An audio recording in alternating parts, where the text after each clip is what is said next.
Syekh Maulana Malik Ibrahim sering pula disebut dengan Syekh Maghribi atau Sunan Gresik. Ayahnya bernama Barebat Yainul Alam. Dia bersaudara dengan Maulana Isa, ayah Sunan Giri, ulama terkenal dari Samudra Pasai. Hujan tidak juga turun akhir-akhir ini. Banyak korban berjatuhan, bukan hanya hewan dan tumbuhan, manusia pun terkena dampaknya. Banyak anak-anak menjadi korban akibat musim kemarau yang melanda begitu lama. Tak ada yang bisa diamankan. Keadaan seperti itu memang sudah berlangsung cukup lama. Seperti biasa, kepala suku menyarankan agar dilakukan upacara pengorbanan. Dalam ritual itu dikorbankan seorang gadis perawan untuk dijadikan persembahan. Seluruh penduduk langsung bergegas mempersiapkan pelaksanaannya. Sebab di daerah tersebut segala keputusan dipegang oleh pimpinan adat, yaitu kepala suku. Jadi jika ada yang menolak pendapat pimpinan, maka orang tersebut akan terkena hukuman. Dewa sedang marah, ia meminta darah gadis perawan. Begitu ucap sang kepala suku. Upacara segera dilakukan. Seorang gadis diusung beberapa pemuda untuk diletakkan di depan altar.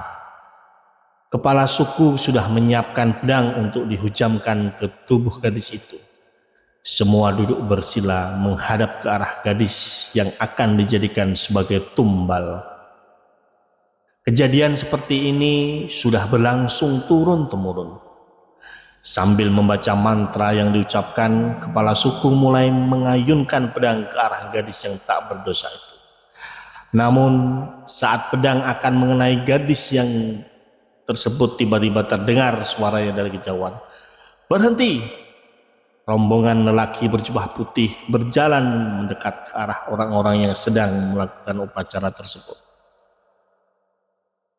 Lelaki yang berseru itu adalah Syekh Maulana Malik Ibrahim. Dengan tutur kata halus dan sopan, dia membujuk kepala suku agar membatalkan membunuh si gadis. Awalnya kepala suku dan masyarakat suku itu merasa tersinggung, sebab ritual ini adalah peninggalan leluhur mereka. Namun dengan kesabaran yang tinggi, Syekh Maulana mampu membujuk sang kepala suku. Sebagai gantinya, beliau mengajak kepada penduduk sekitar untuk melakukan sholat. Sholat memohon hujan. Dengan izin Allah, langit yang tadinya putih cerah perlahan berubah menjadi mendung. Tak lama kemudian hujan turun dari langit. Seluruh penduduk desa lantas bersorak gembira menikmati kejadian ini, sebab sudah berbulan-bulan mereka terkena bencana kekeringan. Kepala suku bersujud di kaki Syekh Maulana. Seluruh penduduk pun mengikuti apa yang dikerjakan pimpinan mereka. Namun dengan segera Syekh Maulana mengangkat kepala suku agar berdiri. Dia menasihati bahwa yang menurunkan hujan bukanlah dirinya, melainkan Allah Subhanahu wa Ta'ala. Maulana pun meminta kepada semua penduduk agar bersyukur kepada Sang Pencipta.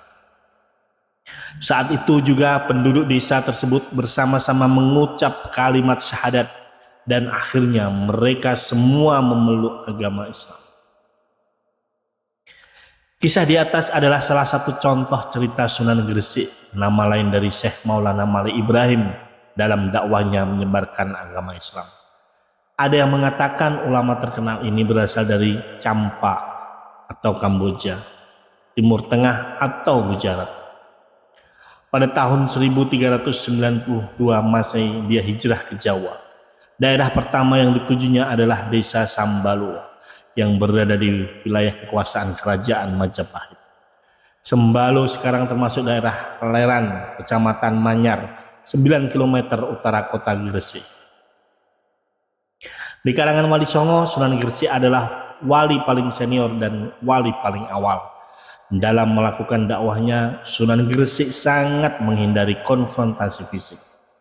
Sebagai gantinya, dia menyebarkan agama Islam dengan cara-cara lain kepada penduduk desa Leran yang ketika itu menganut agama Hindu. Untuk menarik perhatian penduduk, Sunan Gresik lantas membuka sebuah warung yang berjual berbagai kebutuhan pokok.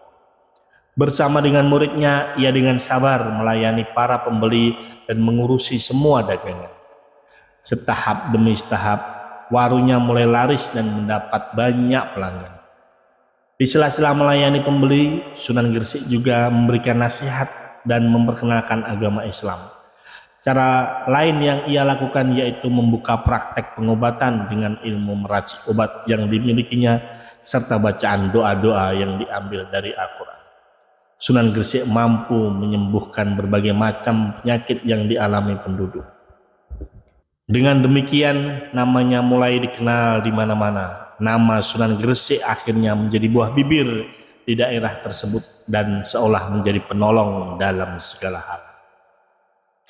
Ulama yang satu ini juga sangat memikirkan perekonomian rakyat.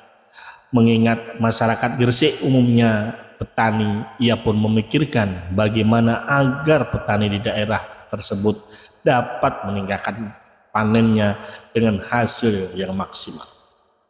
Maka ia kemudian merancang suatu sistem irigasi pertanian. Pekerjaan besar ini dilakukan dengan bergotong royong bersama penduduk setempat.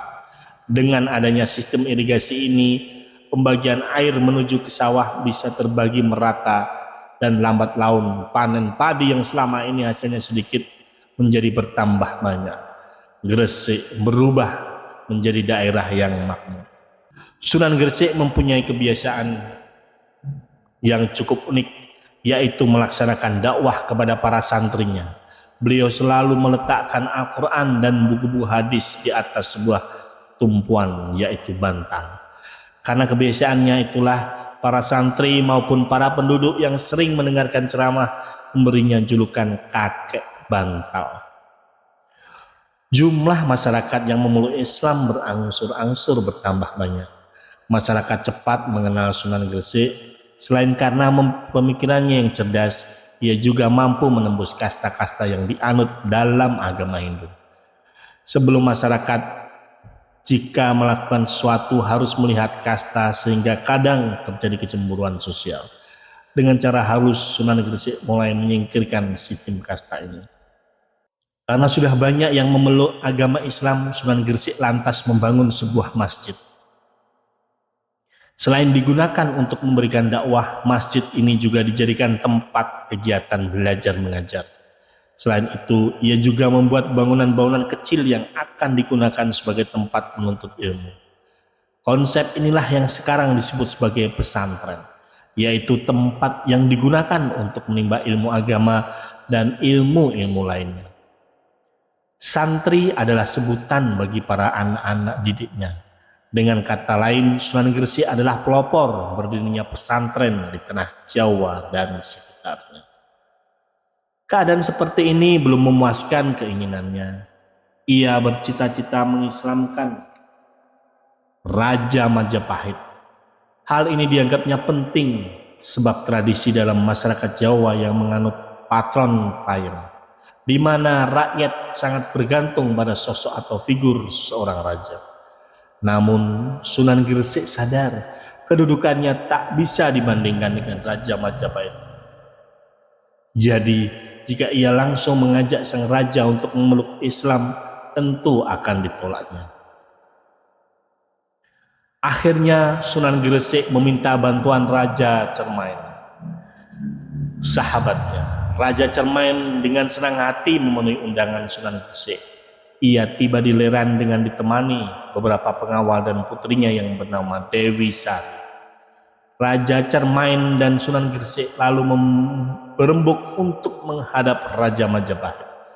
Raja Majapahit saat itu adalah Hyang Wiseso atau Wikramawardhana yang memerintah pada tahun 1389 sampai 1427 Masehi.